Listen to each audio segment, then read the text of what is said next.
boqolaal cod oo qurxoon oo ay shimbiruhu ku codsanayaan inay dhegaystaan xigmadaha aan kuu soo wada ayaan maqlayaa. sidoo kale go'aha libaaxa iyo banaaxiga lo'da ayaan maqlaa, sagaaraduna meel aan iga fogeyn ayay ka madaaraysaa. dhammaan codadkaas oo idil waxaan ka doorbidayaa sida qurxoon ee aad ii dhegaysanayso. waa xirmo xigmado ah oo aan ka soo xulay xis iyo maan xeeldheeri koobsaday ee igula raaxayso. mararka qaar dadka midka kuugu dhow masaafo ahaan ayaa noqonaya midka kuugu fog, halka midka kuugu fog uu noqon karo kan kuugu dhow. dhowaanshuhu waa dareen ee ma ahan joogitaanka. dadkoo idili daacadku ma ahan adiga, balse waxay daacad u yihiin danahooda. keliya inay dantoodu isbeddesho ayay ku xidhan tahay in daacadnimadooduna ay isbeddesho. ka hor inta aadan aqoon-yahan noqonin waxaad noqotaa qof xurmad leh, maxaa yeelay ixtiraamku waa qayb aqoonta ka mida. dhibaatadu ma ahan sannadihii tegey ee kaa dayacmay, balse waa sannadaha soo socda eed ku wajihi doontid isla caqliyadii hore. dayn walba waa suurtagal in la gudo marka laga reebo daynta ay hooyooyinku ku leeyihiin ubadkooda. qofka ku siiyaa hal cudurdaar oo been ah si uu kaaga tago, adiguna waxaad siisaa kun mahadnaq oo uusan kugu soo laaban. libaaxu naftiisa kuma mashquuliyo fikradaha wananka, sidaasi oo kale qofka naftiisa ku kalsoonina ma daandaansado dadka kale. wax walbaa waxay leeyihiin fursad labaad marka laga reebo kalsoonida iyo runta. labadaasi sooma laabtaan xitaa kun fursad haddii la siiyo. waxaan u safarnaa daafaha caalamka si aan u aragna wax qurxan, balse qofkii aanan naftiisa qurxinin ma arki karo qurux kale. caqli midka ugu xumi waa kan muranka u beddela khilaaf joogto ah. ijeclow ama inac labaduba waan doorbidayaa. haddii aad ijeclaatidna qalbigaaga ayaan ku jirayaa, haddii aad inacdidna maskaxdaada. sirtaada uga tag adiga iyo rabbigaaga dhexdiina, hana ka cabsan fakhri iyo geeri. ku dadaal hooyo iyo aabbo, kaalmayso salaadda iyo samirka. hana sheegin dadkii ku xumeeyey iyo dadkii aad wanaajisay labaduba. ku dhoola cadday qofka aad jeceshahay hortiisa, wuxuu dareemayaa jacaylkaada. cadowgaada hortiisana ku dhoola cadday, wuxuu dareemayaa itaaldarradiisa. qofkii kaa tegay hortiisana ku dhoola cadday, wuxuu dareemayaa shallayto. mar kastaaba dhoola caddayntu adiga guul bay kuu tahay. haddii aadan hanti haysanin dhib ma lahan, haddii aad xanuunsan tahay xoogaa waa dhib. haddiise aadan akhlaaq lahayn waxaad haysataba ma jiraan. qaxwadu in la cabbo iyadu muhiim ma ahan, laakiinse waxaa muhiim ah qofka mudan in lala cabbo. daqiiqad la sabro marka la xanaaqo ayaa ka hortag u ah kun habeen oo la shallaayi lahaa. markaad og tahay in jawaabtu ay ku dhaawici doonto, haddaba ixtiraam qalbigaada oo su'aashaba iska daa. mar walba ood wax bixiso adigoonan waxba ku beddelanaynin, waa mar walba uu rabbi ku siiyo adigoonan filanaynin. qofkaanan qadarinaynin joogitaankaaga, adiguna haweynayn maqnaanshiyihiisa. xasuusnow mar walba inaad dhalatay adigoo oynaya. samay wax wanaagsan si aad u dhimatid dadkoo kuu oynaya. ha uga tegin qalbigaaga xumaan aad qof ugu haysid. saamax oo cafi iskana jaahilsii oo wanaaji maladaada. waayo noloshu waa daqiiqado, waxaadna mudan tahay inaad ugu noolaatid si raaxa leh, kadibna aad ka tegtid. ha ka dhigan caqabadaha aadka u yaryari mushkilado waaweyn oo ha isku weynayn. hana ka yeelin arrimaha aanan waxba ahayn inay kaa fasahaadiyaan waxyaabahaaga qurxoon.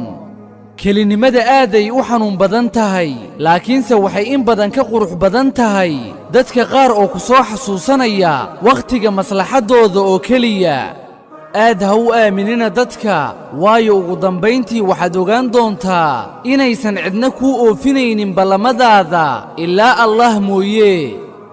haddii ay raganimadu ahaan lahayd cod sare oo bilaa micno ah, haddaba eyga ayaa ahaan lahaa mudanaha ragga. فبدأت أركض نحوه وبدأت ألثم عطره حتى شعرت بقيد حزني ينكسر. لكن صباحي لم يطل، فالليل في الأجواء حل، والغيم غطى غطى كل شيء في المدى، فحنيت رأسي يائسا وبدأت أبكي جالسا، حتى أتى بعض النسيم مواسيا، فسمعته يقول لي الغيم حتما ينجلي، والشمس في جوف الظلام ستنتصر. أصغي لنصحي لا تمل، فالنصر إيمان عمل، من نفسك كن واثقا وبلا وجل. haddii baad u cabsanaysid mustaqbalkaada dambe, cabsidu way ku dilootay. maxaa yeelay maanta ayayba ahayd inaad si raaxo ah u noolaatid. laguma dulaysan karo haddii aadan qof bani aadam ahba aadan waxba ka rajaynin. haddii aad raadinaysid qofkii noloshaada wax ka beddeli lahaa, waxaad hor istaagtaa miraayadda. ku shaqayso aamusnaanta, qayladaaduna ha ahaato keliya dhawaaqa guushaada. shallayda laguma soo koobo keliya dhaqamadeennii qaldanaa. inta badan waxaan ka shallaynaa wanaaggii aan u samaynay kuwii aanan u qalmin, balse taasi sax ma ahan. saaxiibbada waxaa u fiican midka kugu cabsigeliya carrada alle, kuguna rajogeliya la kulanka alle. iska samir, maxaa yeelay laguuma imtixaamin in dhibka lagaa dulqaado mooye. dhib ma lahan inaan u jihaysanno meeshii aan farxad ka helayno. waxaa dhiba inaan ku sii soconno waddo ay awooddeennu ku dhiigbaxayso, iyadoo aanan waddadaasi waxba aanan ka faa'iidaynin.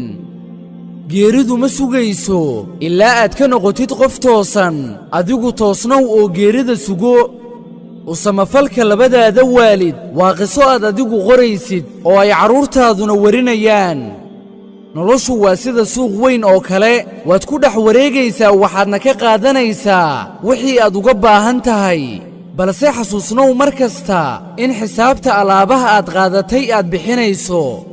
waxyaabaha aanan soo noqonaynin waxay kala yihiin hadalka markuu afka ka soo baxo, wakhtigu haddii uu kaa tago, iyo kalsoonidu haddii ay dhunto. jaahilku ma ahan qofka aanan wax qori aqoonin, waxna aqrin aqoonin. jaahilku waa qofka garanaya jihada qiblada ee aanan haddana tukanaynin. ha sugin qofna inuu kuu naxariisto. baro in waxbixintu ay dhaqan tahay oo aysan ahayn wax kala beddelasho. wax walba way isbeddelayaan marka laga reebo dadka ka run sheega dareemadooda. kuwaasi marnaba isma beddelaan. ha ka mid noqon kuwa dadka hantida leh u hadiyeeya dharka qaaliga ah, masaakiintana siiya dharka iyaga ka dhammaaday. wax ka qurux badan ma lahan inaad ka aamusid mid kaa sugaya inaad la murantid, iyo inaad ku qososhid mid kaa filaya inaad ooyn doontid.